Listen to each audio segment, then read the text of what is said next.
여러분, 지금 한국 조선업이요, 정말 이상한 상황에 처해 있습니다. 겉으로는 사상 최대 실적이라고 난리인데 정작 배를 만드는 현장은 텅텅 비어가고 있다는 거예요. 이게 대체 무슨 일일까요? 오늘 이 역설의 내막을 한번 제대로 파헤쳐 보겠습니다. 자, 이 화면 좀 보세요. 왼쪽은 우리가 뉴스에서 보는 모습이죠. 사상 최대 수주다, 주가 폭등이다.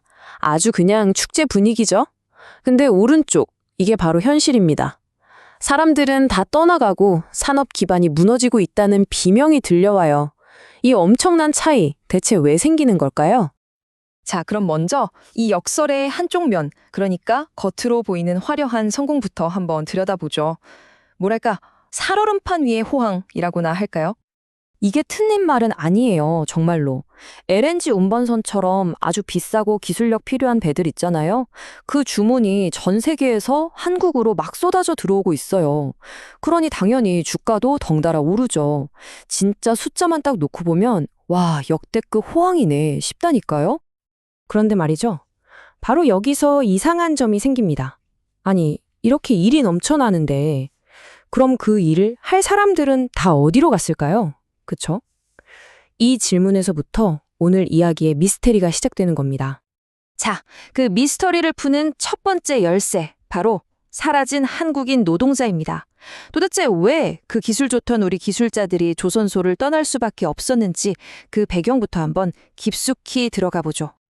이 문제 사실은 꽤 오래전부터 시작됐어요. 예전에 조선업이 어려웠을 때 기억나시죠? 그때 실력 있는 기술자들을 대규모로 내보냈습니다.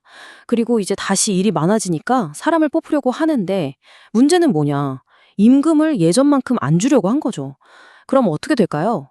당연히 한번 떠났던 숙련공들이 에이, 그 돈 받고는 안 가 하면서 돌아오지 않은 거예요. 결국 그 빈자리는 그대로 기술 공백이 되어버렸고 결국 과거의 선택이 지금의 위기를 불러온 셈이죠. 이런 걸 바로 제조업 공동화라고 해요. 쉽게 말해서 핵심 기술을 가진 사람들이 사라지니까 기술을 가르쳐 줄 사람도 없고 결국 산업 전체가 속부터 텅 비어버리는 거죠.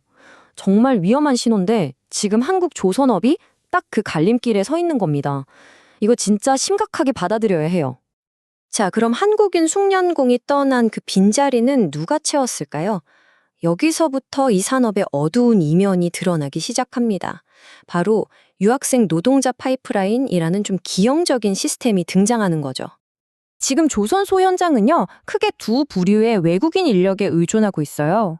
하나는 E9 비자라고 해서 비전문 인력으로 정식으로 들어온 분들이고요. 또 다른 하나가 바로 숨겨진 공급책인데 바로 유학생 비자로 들어온 사람들이에요.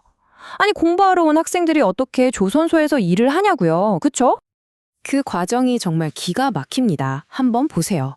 먼저 베트남 현지 브로커들이 사실 공부할 생각은 없고 일하고 싶은 사람들을 모아요.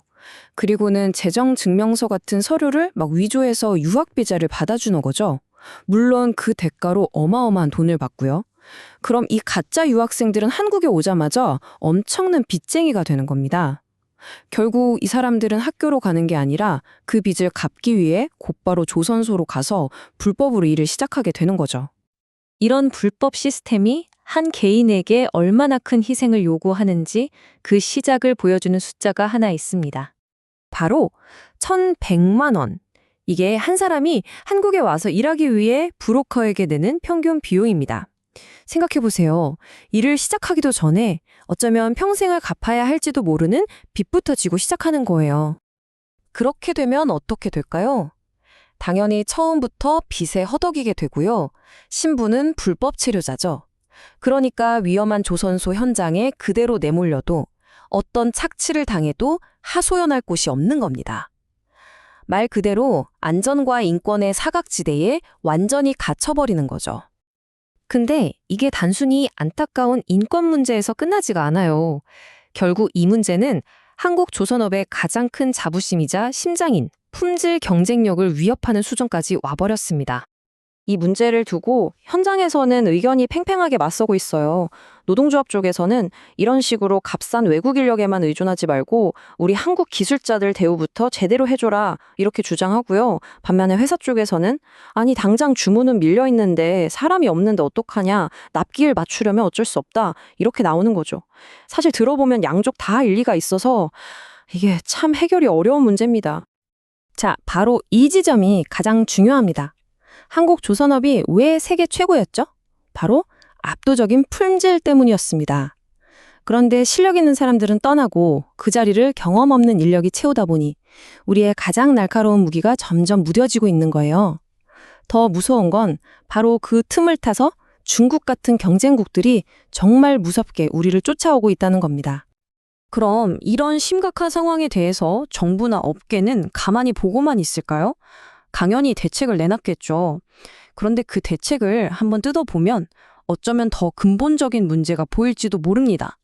정부가 내놓은 계획을 보면 단기, 중기, 장기로 꽤 체계적으로 짜여 있긴 해요. 단기적으로는 일단 사람 없으니까 외국인력, 비자를 더 늘려주고, 중기적으로는 우리 한국 노동자들한테 지원금도 좀 주고, 장기적으로는 아예 로봇이 일하는 스마트 야드를 만들고 불법 브로커도 잡겠다. 뭐 이런 내용입니다. 겉보긴 그럴듯하죠? 하지만 현장이나 전문가들은 이런 대책들을 딱 한마디로 평가합니다. 바로 인력 구멍 메우기라고요. 네, 말 그대로 인력 구멍을 때운다는 건데요. 이 말 속에는 사실 아주 뼈아픈 비판이 숨어 있습니다. 그러니까 이게 무슨 뜻이냐면요. 진짜 근본적인 문제는 따로 있다는 거예요. 왜 숙련공들이 떠났는지, 왜 임금 구조가 무너졌는지 같은 병의 원인은 치료할 생각은 안 하고 당장 사람 없다는 증상만 급하게 막으려는 임시방편, 땜질식 처방에 불과하다는 거죠. 자, 그래서 마지막 질문이 남습니다. 과연 우리 조선업이 스마트 야드 같은 기술 혁신으로 이 위기를 넘어설 수 있을까요? 아니면 그 멋진 기술이 완성되기도 전에 사람이 없어서 산업 기반 자체가 먼저 무너져 내리고 말까요? 텅 빈 조선소가 지금 우리에게 던지는 정말 무거운 질문입니다.